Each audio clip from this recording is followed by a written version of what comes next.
નમસ્કાર દર્શક મિત્રો, કરંટ ટોપિકમાં હું પીનલ આપ સૌનું સ્વાગત કરું છું। કરંટ ટોપિકમાં આજે વાત કરી રહ્યા છે કસ્ટોડિયલ ડેથના વધતા આંકડાઓની। એટલે કે પોલીસ બેડામાં અને જેલમાં જે લોકોના ડેથ થતા હોય છે તેમાં ગુજરાતના આંકડાઓ ઘણા વધારે જોવા મળી રહ્યા છે અને એમાં પણ અમદાવાદ સૌથી મોખરે જોવા મળી રહ્યું છે। અને આ આંકડાઓ વિધાનસભા ગૃહમાં માનવ અધિકાર આયોગના રિપોર્ટમાં રજૂ થયા છે। ગુજરાતમાં વર્ષ 2023-24માં જેલમાં 70 અને પોલીસ કસ્ટડીમાં હોય એવા 15 લોકોના મોત થયા છે। જેલમાં હોય એ વ્યક્તિ ગુનેગાર હોય, પોલીસ કસ્ટડીમાં હોય તેના પર ચોક્કસપણે ફરિયાદ દાખલ થઈ હોય, પણ એ લોકોના મોત શા માટે વધતા જોવા મળી રહ્યા છે તેના વિશે ખાસ કરીને આપણે આજે વાત કરી રહ્યા છે। ને કસ્ટોડિયલ ડેથ એટલે શું, ક્યારે અને કયા કયા ક્રાઇટેરિયામાં આવું થતું હોય છે। રાજ્યમાં કુલ 85 ઘટનામાં 20 મોત થયા છે ને જેમાં અમદાવાદમાં સૌથી વધારે કસ્ટોડિયલ ડેથ થઈ છે। સુરતમાં 12, રાજકોટમાં 9, વડોદરામાં 7 કસ્ટોડિયલ ડેથના બનાવ બન્યા છે અને માનવ અધિકાર આયોગને એક વર્ષમાં 2627 જેટલી ફરિયાદો મળી છે। તો ગુજરાતમાં સતત જે કસ્ટોડિયલ ડેથના આંકડાઓ વધી રહ્યા છે જે ચિંતાનો વિષય છે। શા માટે આવું થતું હોય છે અને જે પ્રકારે આજે રિપોર્ટ છે વિધાનસભા ગૃહમાં જ્યારે રજૂ કરવામાં આવ્યો છે ત્યારે તેના પર કેવા પ્રકારની વિચારણાની જરૂરિયાત છે, આવી ઘટનાઓ પાછળ જવાબદાર પરિબળો કયા છે તેના વિશે આજે વાત કરીશું। ને કસ્ટોડિયલ ડેથના ખરેખર જે ઉદાહરણો હશે તે પણ આપણે જાણવાનો પ્રયાસ કરીશું, જેની માટે મારી સાથે જોડાયા છે એમ ચૌહાણજી, રિટાયર્ડ આઈપીએસ અધિકારી છે અને એડવોકેટ પણ છે, એસઆર ગોહિલ છે, નિવૃત્ત પોલીસ અધિકારી છે। તેઓ પણ આ બંનેનું સ્વાગત છે। Welcome to current topic. ધન્યવાદ। અમરલાલજી, સૌથી પહેલા કસ્ટડીમાં મોત એટલે કે કસ્ટોડિયલ ડેથ એટલે શું, આપણે પહેલા એને સમજીએ, લોકોને સમજાવવાનો પ્રયાસ કરીએ કે આના આંકડાઓ કેમ વધી રહ્યા છે તેના વિશે તો વાત કરીશું, પરંતુ કસ્ટોડિયલ ડેથ કોને ગણવામાં આવે છે? કસ્ટોડિયલ ડેથ એટલે જ્યારે કહેવાતો આરોપી જે છે એ પોલીસની કસ્ટડીમાં હોય। હવે પોલીસની કસ્ટડી એટલે કાચી જેલમાં હોય અથવા એને ત્યાંથી ક્યાંય લઈ જતા હોય ગુનાનું પુનરાવર્તન જોવા માટે કે કઈ રીતે ગુનો બનેલો એ જોવા માટે રિકન્સ્ટ્રક્શન કહે છે એને। અને એને કાં તો કોર્ટમાં લઈ જતા હોય, કોર્ટમાંથી લાવતા હોય। આ જે એ દરમિયાન એ પોલીસ કસ્ટડીમાં હોય, એ કોગ્નિઝેબલ ઓફેન્સ હોય અને અથવા પુરાવા મળ્યા હોય ને એને એ રીતે પકડવામાં આવ્યો હોય તો પછી એ દરમિયાન જો એનું મોત થાય તો ઇટ ઇઝ કસ્ટોડિયલ ડેથ। એ કાં તો કાચી જેલમાં હોય, પોલીસ સ્ટેશનમાં હોય, રસ્તામાં હોય, પોલીસ વાનમાં હોય કે આ પ્રકારે જ્યારે એની કસ્ટડી પોલીસ પાસે હોય ઓફિશિયલી ઓન પેપર, ત્યારે એનું જો મૃત્યુ થાય તો એ કસ્ટોડિયલ ડેથ એટલે કે પોલીસની કસ્ટડીમાં હતો એ દરમિયાન એનું મોત થયું છે। અને એ મોત કુદરતી ન હોય, અકુદરતી હોય। જેમ કે ઘણી વખતે કોઈ વખતે એને હાર્ટ એટેક આવી જતો હોય છે અથવા એ પોતે કોઈ એવી બીમારીથી પીડાતો હોય તે દરમિયાન એનું કુદરતી મોત પણ થઈ શકતું હોય છે। પણ એ બિનકુદરતી મોત હોય તો એ કસ્ટોડિયલ ડેથ આવે છે અને હ્યુમન રાઇટ્સ કમિશન પણ એમાં અંદર ઇન્ક્વાયરી કરે છે। અને એક આપણે પોલીસ મેન્યુઅલ છે એમાં પણ એ ફરજિયાત એક એમાં છે કે જ્યારે આવું કસ્ટોડિયલ ડેથ થાય તો magisterial inquiry is a must. Magisterial inquiry એટલે સબ ડિવિઝન મેજિસ્ટ્રેટ ઘણું કરીને ડેપ્યુટી કલેક્ટર, એસડીએમ એ એની ઇન્ક્વાયરી કરતા હોય છે કે whether it is done by torture of the પોલીસના કોઈ ટોર્ચરના કારણે એનું મોત થયું છે કે કુદરતી મોત થયું છે। અને એ રિપોર્ટના આધારે કાં તો જો નહીં પણ ટોર્ચરથી થયું હોય, અમરલાલજી, ટોર્ચરના કારણે થયું હોય કે પછી કોઈ આકસ્મિક એવી ઘટના બની હોય, કોઈ બીમારીના કારણે થયું હોય, આ બંનેને કસ્ટોડિયલ ડેથ જ કહેવામાં આવે છે। હા, એ બરોબર છે, પણ જ્યારે એ બિનકુદરતી હોય ત્યારે એની inquiry it becomes a must, એ થવી જ જોઈએ। અને સબ ડિવિઝનલ મેજિસ્ટ્રેટ જે હોય એને એના પાવર હોય છે અને હી ફાઇન્ડ્સ આઉટ ધી રીઝન્સ અને એમાં ડોક્ટરની પણ મદદ લેવામાં આવે છે અને પોસ્ટમોર્ટમ રિપોર્ટ પણ મેળવવામાં આવે છે કે એના શરીર ઉપર કોઈ મારઝૂડના નિશાન છે કે કેમ, અથવા શરીરના અંદરના ભાગમાં કઈ દાખલા તરીકે ખોપડી ફાટી ગઈ હોય માથા ઉપરથી કંઈ ખાસ વાળમાં કંઈ દેખાતું ના હોય, અથવા હાથ પગમાં અંદર ફ્રેક્ચર થઈ ગયું હોય, એટલે આવા જે કારણો છે એ પીએમ પોસ્ટમોર્ટમ રિપોર્ટ ઉપરથી ખ્યાલ આવે. એટલે ડોક્ટરની તપાસ પણ માટે લાશ મોકલવામાં આવે છે, અને પછી જે તારણો એમાંથી જે નીકળે એ પ્રમાણે આગળ એક્શન લેવામાં આવે. જી બિલકુલ. હવે આપણે કસ્ટોડિયલ ડેથ શું છે તેને સમજ્યા છે. હવે એસર ગોહિલજી, આપ શું કહેશો? કસ્ટોડિયલ ડેથ કયા કયા કેસોમાં કેવી કેવી રીતે થતી હોય છે? અને અમદાવાદ અત્યારે આમાં મોખરે જોવા મળી રહ્યું છે, તેના પર પણ આવીશું. પરંતુ અત્યારે જે રિપોર્ટ રજૂ થયો છે જેમાં આ આંકડાઓ ખૂબ જ વધી ગયા છે, શું લાગે છે, શું કારણ છે?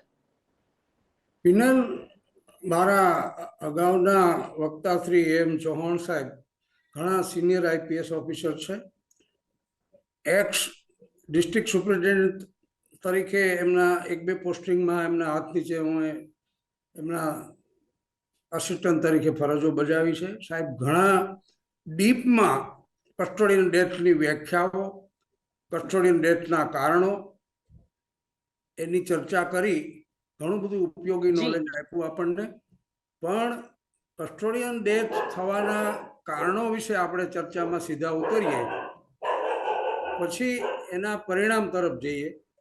કસ્ટોડિયન ડેથ થવાના કારણોમાં અત્યારના યુગના જે બાહોશ અને સિંઘમ કહેવાતા અધિકારીઓ છે, એમની સિંઘમગીરીના કારણે પણ અવિચારી ટોર્ચરિંગ, અવિચારી ટાઈમ લિમિટ ઇન્ટ્રોગેશન, આના કારણે ઘણીવાર દર્દી તરીકે આ કેદી દાખલ થયેલો હોય, સારવાર લીધેલી હોય, આની કોઈ જાતની ચિંતા કર્યા વગર એમના પરિવારજનોની રિક્વેસ્ટ કે એમની જાણકારી હોવા છતાં પણ વધારે પડતું તપાસના બહાને દબાણ કરવાથી આવા આકસ્મિક કિસ્સાઓ કસ્ટોડિયન ડેથ બને છે.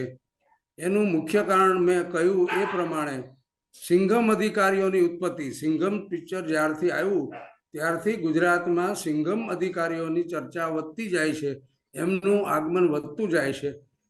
આ કારણે અથવા ઘણી વખત અધિકારીઓના અંગત સ્વાર્થ ખાતર તપાસને ડાયવર્ઝન આપી અલગ દિશામાં લઈ જવામાં આવે છે. ઘણીવાર અનડિટેક ગુનામાં મોટા કિંમતનો મુદ્દામાલ મળવાનો છે, અથવા ફરિયાદી પક્ષ તરફથી પણ ઘણીવાર અધિકારીઓને, ઇન્વેસ્ટિગેટિંગ ઓફિસરને પ્રલોભનો આપવામાં આવે છે કે આમાં આટલું મળશે, આટલું ગયું છે, આટલું આની પાસે હોવું જોઈએ. આવા કારણોથી ઘણીવાર અધિકારીઓ રિકવરીના નામે પણ એક્યુઝ ઉપર વધારે પડતા ટોર્ચરિંગ કરે છે, અમાનવી અત્યાચારો કરે છે. આ અનેક કિસ્સાઓમાં ન્યૂઝપેપરોમાં, ટીવીમાં, બીજી રીતે, અને છેવટે કોર્ટમાં જ્યારે કસ્ટોડિયન ડેથમાં આ કહેવાતા બાહોશ અધિકારીઓ જ્યારે એમનો પ્રોસિડિંગનો કે પ્રોસિક્યુશનનો સામનો કરે છે, ત્યારે મને અને તમને ખ્યાલ આવે છે કે ખરેખર કસ્ટોડિયન ડેથના કારણો શું હતા.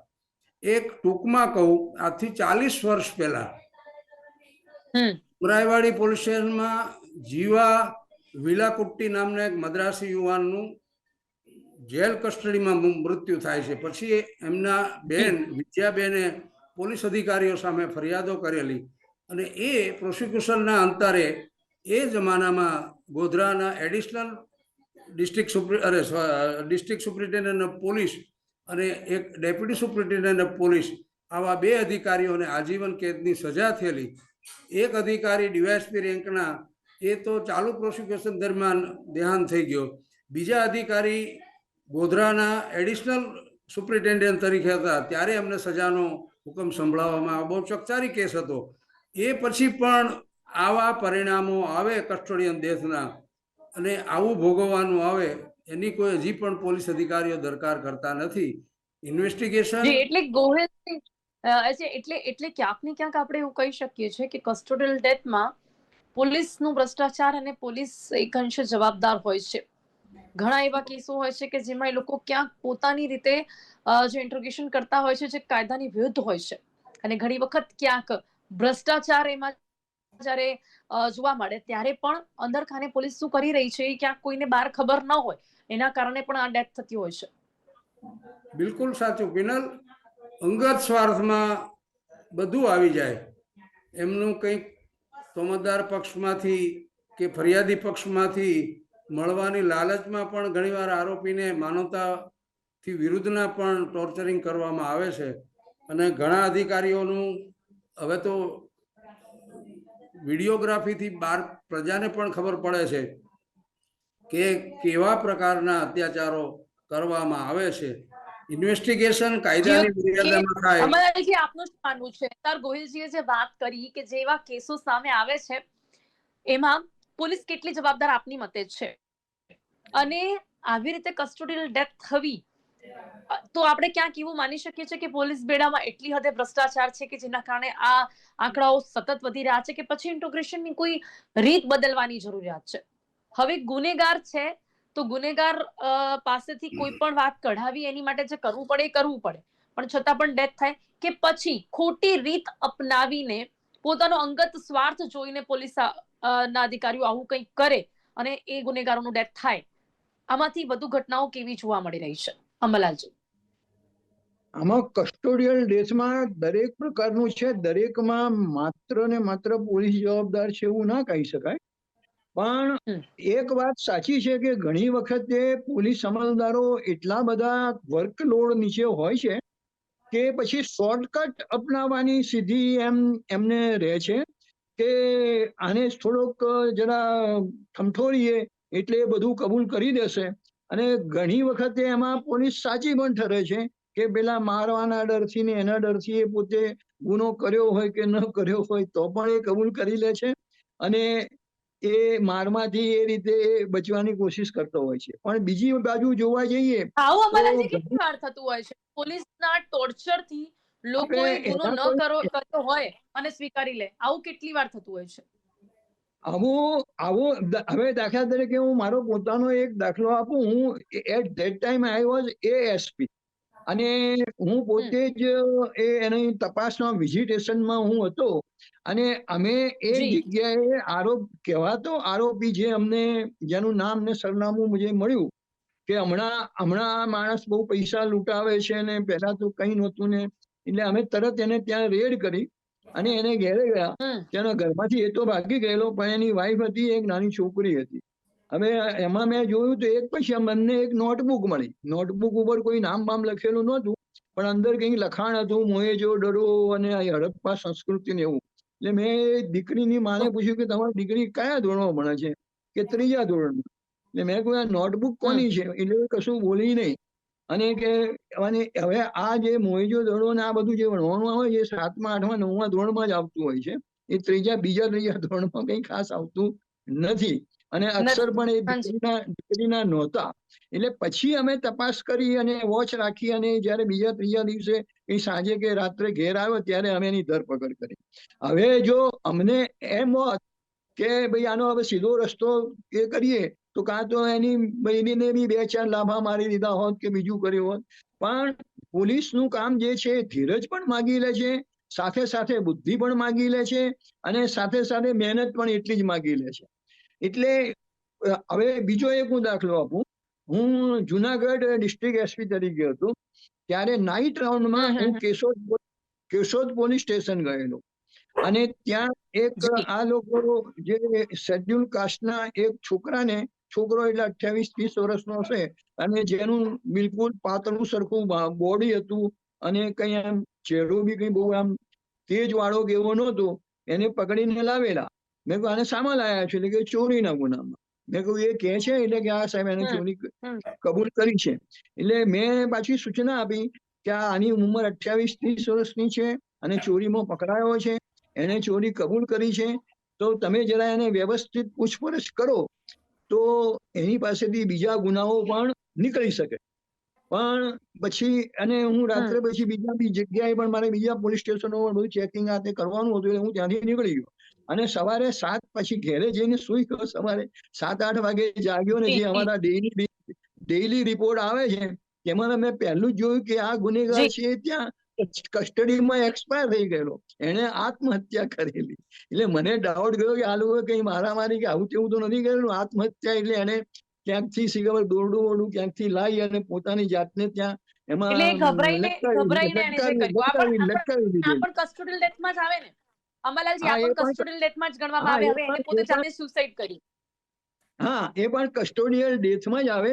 પણ એનું હવે એને સુસાઇડ, પહેલી વાત તો એ આવે છે કે એને સુસાઇડ કર્યો હોય કે ના હોય, પણ પોલીસ પોતે જ ગોઠવી દેતી હોય છે એના, જો એમના કારણે મોત થયું હોય તો. પણ પછી એની તપાસ તે થઈ તો એને ખરેખર પોતે જ એ સુસાઇડ કરેલો, એને કઈ આર્થિક બધા પ્રોબ્લેમ બીજા બધા હતા, એટલે આ રીતે એ નીકળેલું.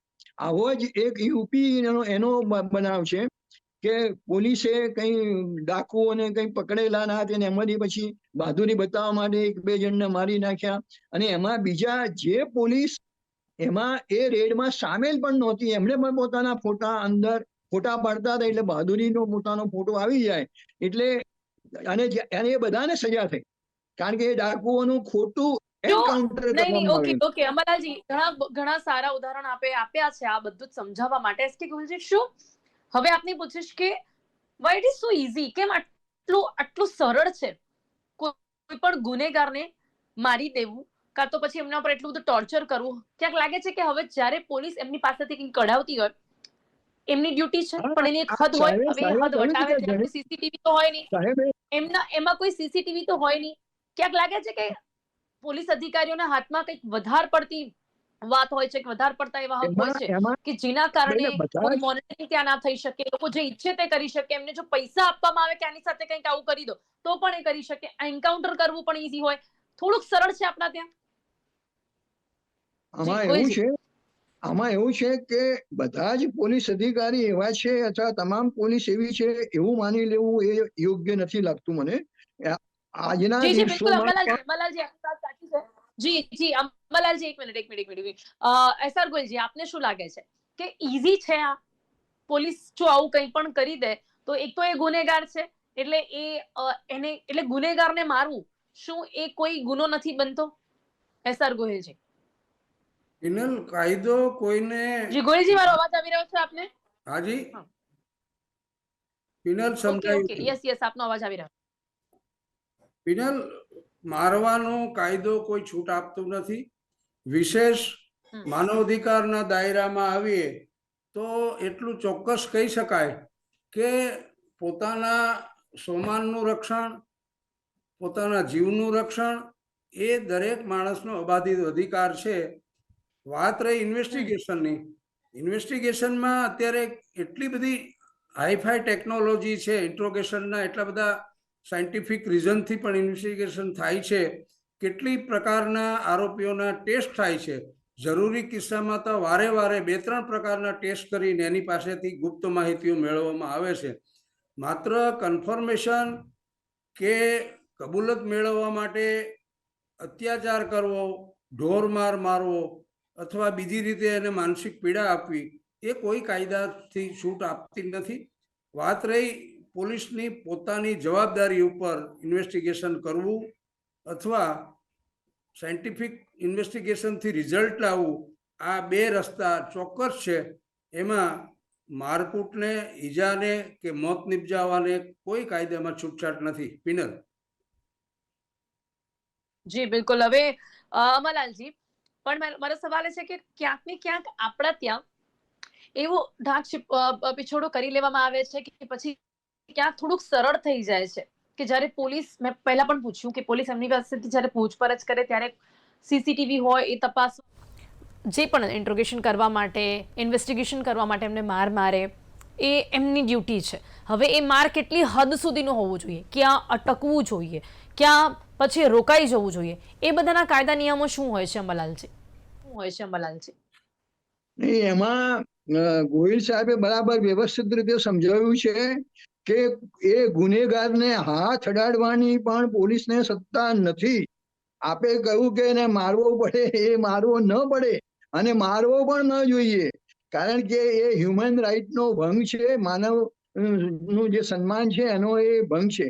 પણ જે રીતે તમે બુદ્ધિપૂર્વક તમે એની પૂછપરછ કરો, આ દિવસે તું ક્યાં હતો, એને શું કામ કરતું હતું, અથવા આ તારીખે આ બનાવ બન્યો ત્યારે ત્યાંથી તારા પગલા આની છાપ કેવી રીતે મળી, અથવા તારા ફિંગરપ્રિન્ટ કેવી રીતે મળ્યા એ જો તમે પૂછી શકો બરાબર પણ અંબાલાલજી તો અંબાલાલજી કોઈ પણ ગુનેગાર સામાન્ય સવાલ કરવાથી જવાબ આપી દેશે.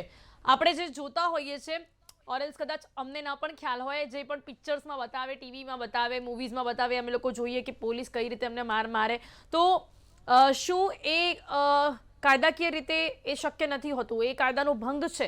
પોલીસ ઇન્વેસ્ટિગેશન માત્ર વાતોથી કરે છે. વાતો વાતો એને કેવું, એના કરતા પૂછપરછ એ કેવું. દાખલા તરીકે નાના સાહેબ મેં તો ગુનો નથી કર્યો, તો પછી આપણે તરત એને કાઉન્ટર કરી શકીએ કે ભાઈ જો તારા પગલાની છાપ ત્યાં કેવી રીતે મળી, અથવા તારા ફિંગરપ્રિન્ટ એમના કિચનમાં કે એમના બેડરૂમમાં કે એની તિજોરી ઉપર કે એમના કબાટ ઉપર તારા ફિંગરપ્રિન્ટ કેવી રીતે આવ્યા, અને પછી એના ઉપરથી આગળ વધી શકાય. અને જો ફિંગરપ્રિન્ટ એના મળે તો એનો મતલબ તો 110% છે કે એને ત્યાં ક્યાંક કશું ખોટું કર્યું છે, ત્યાં એને ટચ કર્યો છે. પછી પૈસા લીધા કે નહીં એ આગળની વાત છે. એટલે ટૂંકમાં કહેવાનો, અને આજની તારીખમાં તો ઘણા બધા, હું જ્યારે કોમ્પ્યુટર સેન્ટરમાં અને ફિંગરપ્રિન્ટ બ્યુરોમાં અને ક્વેશ્ચન ડોક્યુમેન્ટ એ બધા ડિપાર્ટમેન્ટ મારા અંડરમાં હતા, તો એ વખતે આજથી 30 વર્ષ પહેલાની વાત કરું છું, અમારી પાસે એવા પણ મશીન હતા કે તમે બંધ કવરમાં કાગળ મૂક્યો હોય તો પણ એ અમે વાંચી શકતા હતા, ફોર યોર કાઇન્ડ નોલેજ. અને અત્યારે તો એ ટેકનિક ઘણી બધી આગળ વધી ગઈ હશે. એટલે કહેવાનો મતલબ એ છે એટલે ટેકનિકલી પણ આપણે આ કરી શકીએ છીએ. ઓકે એસઆર ગોયલજી, અંતમાં કસ્ટોડિયલ ડેથ જો થાય છે અને કોઈ જવાબદાર પણ હોય તો એની માટે કાયદાઓ છે. એવા પોલીસ અધિકારીઓ એમના લીધે કંઈક થઈ રહ્યું હોય તો એ કાયદાઓ કઈ રીતે, જેમ કે એક એક્ઝામ્પલ જ હમણાં એમણે જણાવ્યું છે, આને કઈ રીતે રોકી શકાય છે અને પોલીસ અધિકારીઓ પણ આવું ન કરવું જોઈએ, તેની માટે આપનું શું કહેવું છે અંતમાં? ફિનલ, સામાન્ય પ્રકારના ગુનામાં વધારે પડતું ટોર્ચર કરવું એ વાત અસ્થાની છે, પણ ગંભીર પ્રકારના ગુનાઓ, ઇન્ટરસ્ટેટ ટોળકીઓના કિસ્સામાં ઘણા બધા મોડર્ન ઇન્વેસ્ટિગેશન સાથે પોલીસની સેફ સાઇડ એ છે કે જ્યારે આરોપીને પોલીસ કસ્ટડીમાં રાખે છે, દર 24 કલાકે એની મેડિકલ ચેકઅપ માટે લઈ જવામાં આવે છે. મેડિકલ ચેકઅપ પોલીસની સેફ સાઇડ છે. મેડિકલ ચેકઅપ જ્યારે ડોક્ટર પાસે કે ક્લિનિકમાં, ગવર્મેન્ટ ક્લિનિકમાં લઈ જવામાં આવે છે, ત્યારે એના ઉપર ઈજાના નિશાન છે કે કેમ. આમાં ગોહિલ સાહેબ, એક મિનિટ હું જરા આપને રોકીશ. અને પેનલ, મારું કહેવું એ પણ છે કે તમે જ્યારે આરોપીને એરેસ્ટ કરો છો એ વખતે પણ એની શરીર સ્થિતિનું પંચનામું કરવામાં આવે છે, કે જેથી એના પહેલાના કોઈ એને મારેલાના ચિહ્નો હોય, એનું કપડા ફાટી ગયેલા ના હોય, એના વાળ તૂટી ગયા તો એ પણ એમાં, એટલે એ પણ પોલીસના બચાવમાં આવી શકે છે. જી. થોડો સમય આપણી પાસે ઓછો છે એટલે ચર્ચાને આપણે અહીંયા સમાપ્ત કરવી પડશે. એસઆર ગોહિલજી, અંબાલાલ ચૌહાણજી, આપ બંને આપના પોતાના અનુભવો પરથી કસ્ટોડિયલ ડેથને કંશે સમજાવવાનો પ્રયાસ કર્યો છે, કારણો જણાવ્યા, તે બદલ આપનો ખૂબ ખૂબ આભાર. Thank you so much. તો કસ્ટોડિયલ મોત જે વધી રહી છે તેની માટે જવાબદાર કોણ, કયા અલગ અલગ પરિબળો હોય છે, કસ્ટોડિયલ ડેથ કોને કહેવાય છે, આને રોકવા માટે હજી પણ શું કરવું જોઈએ, કાયદા અને નિયમો શું કહે છે, તેના વિશે ચર્ચા કરવાનો પ્રયાસ કર્યો છે. કરંટ ટોપિકમાં અત્યારે બસ આટલું જ. ફરીથી મળીશું એક નવા વિષયની સાથે. ત્યાં સુધી રજા આપશો. નમસ્કાર.